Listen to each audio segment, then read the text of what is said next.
अस्सलाम वालेकुम दोस्तों, आज हम बात करने जा रहे हैं सेकंड बैटल ऑफ पानीपत पे, जो कि हैमो और अकबर के दरमियान लड़ी गई थी। ये जंग 25 नवंबर 1556 को एम्परर ऑफ नॉर्थ इंडिया, जिसे हैमो कहते हैं, और emperor of Mughal empire Jalaluddin Mohammad Akbar के दरमियान लड़ी गई। तो आइए चलते हैं, इसका थोड़ा सा बैकग्राउंड मालूम करते हैं कि ये जंग के वाक़यात और हालात कैसे हुए। 1526 में ज़हीरुद्दीन बाबर ने जैसे पानीपत की पहली लड़ाई में मुगलिया सल्तनत का क़याम शुरू किया था, जो कि दिल्ली में सल्तनत उसने कायम की। बाबर की वफ़ात के बाद हुमायूं ने शेर शाह सूरी के हाथों अपनी इस सल्तनत को गंवा दिया। अब शेर शाह सूरी ने हुमायूं को निकाल कर एक सूरी निज़ाम कायम किया। शेर शाह सूरी की यह सल्तनत बंगाल से लेके पंजाब तक फैली हुई थी। अब शेर शाह सूरी की वफ़ात के बाद इस्लाम शाह सूरी इस सल्तनत को मज़ीद न संभाल सका और इसी खाना जंगी की वजह से सूरी सल्तनत भी कमज़ोर पड़ गई। अब सूरी सल्तनत पे भी अटैक हो रहे थे तो वो कमज़ोर होती जा रही थी और इसी तरह यूँ सिलसिला चलता आदिल शाह तक जा पहुँचा। अब आदिल शाह ने सल्तनत का वज़ीर हैमो को बना दिया और इख्तियारात भी तमाम जो हैं वो हैमो को दे दिए। इसका फ़ायदा उठाते हुए 1555 को हुमायूं ने यही सूरी निज़ाम जो है ये वापस ले लिया और दिल्ली और पंजाब और आगरा पे कब्ज़ा कर लिया। तो अब जानते हैं कि कैसे एक 13 साला बच्चे ने सेकंड बैटल ऑफ पानीपत में हैमो को शिकस्त दी, और इसके अहवाल जानने के लिए इस वीडियो को एंड तक देखें। Thank you. जनवरी 1156 में हुमायूं सीढ़ियों से गिरने के सबब वफात पा गया। उस वक्त अकबर की उम्र 13 साल थी। अपने मरने से पहले हुमायूं ने अपने एक वफादार वज़ीर बहरम खान को अकबर का अतालीक मुकर्रर किया था। जब हुमायूं की वफ़ात हुई उस वक्त अकबर और बहरम खान कलानूर पंजाब में मौजूद थे। जैसे ही ये ख़बर उन तक पहुंची, बहरम खान ने कलानूर में अकबर की तख्त नशीनी का ऐलान कर दिया। क्योंकि अकबर उस वक्त एक नौउमर था, इसलिए तमाम के तमाम इख्तियारात बहरम खान के सुपुर्द थे। चूँकि हुमायूं के मरने की ख़बर पूरे हिंदुस्तान में फैल चुकी थी, तो ये ख़बर जैसे ही आदिल शाह के वज़ीर हैमो तक पहुंची, उसने हिंदुस्तान से मुग़लों को निकालने की ठान ली। वो बंगाल से 1000 हाथी और 50,000 सवार लेकर आगरा की तरफ बढ़ा।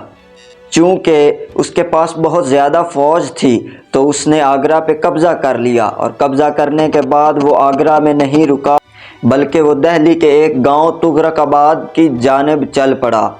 उसकी ज़्यादा फ़ौज की वजह से तुगरकाबाद से मुग़लों को भागना पड़ा और 7 अक्टूबर 1556 में उसने तुगरकाबाद दिल्ली पे कब्ज़ा कर लिया। तुगरकाबाद पे कब्ज़ा करने के बाद उसने फ़ौरन ही अपनी बादशाही का ऐलान कर दिया। हैमो की ज़्यादा फ़ौज और जंगी सलाहियतों ने मुग़लों को पीछे हटने पे मजबूर कर दिया। मुग़ल लीडर चाहते थे कि वो काबुल वापस चले जाएं, लेकिन ऐसी कंडीशन में जब मुग़ल नाउम्मीद हो चुके थे, बहरम खान ने कहा कि हम लड़ेंगे या मरेंगे। इस बात पे अकबर ने भी एग्री किया। बहरम खान के इस नारे लड़ेंगे या मरेंगे ने मुग़लों में एक नया जोश और गलबला पैदा कर दिया कि वो लड़ने और मरने पे तैयार हो गए। हैमो को जब मालूम हुआ कि अकबर सरहिंद में है तो उसने अपने एक दस्ते को तोपों समेत पानीपत की तरफ रवाना कर दिया। इसी दौरान बहरम खान ने भी दिल्ली की तरफ अपना एक दस्ता रवाना किया। बहरम खान ने 10,000 घुड़सवार देकर एक दस्ता आगे भेज दिया। उस दस्ते का सरबराह शिबानी था। इसी दस्ते ने हैमो के तोप खाने पे हमला किया और उसको अपने कब्ज़े में ले लिया। यही वजह थी हैमो की नाकामी का जो सबब बनी। 5 नवंबर 1556 को हैमो और अकबर की फ़ौजें आमने सामने हुईं।